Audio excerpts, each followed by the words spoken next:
How to make iPhone focus on object and background. To get started, first of all open up the camera application on your phone. You are now in the iPhone camera screen.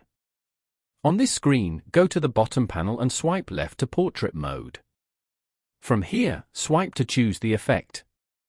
For example, Studio Light. Tap on the zoom icon to set it. Then, tap on the specific point on the screen where you want the focus to be.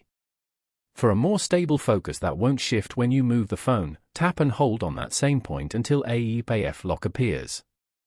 This locks both auto exposure and autofocus. You can now tap on the capture button to take a photo. To unlock, simply tap anywhere else on the screen.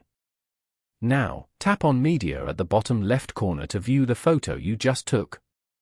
Following these steps, you can easily make iPhone focus on object and background.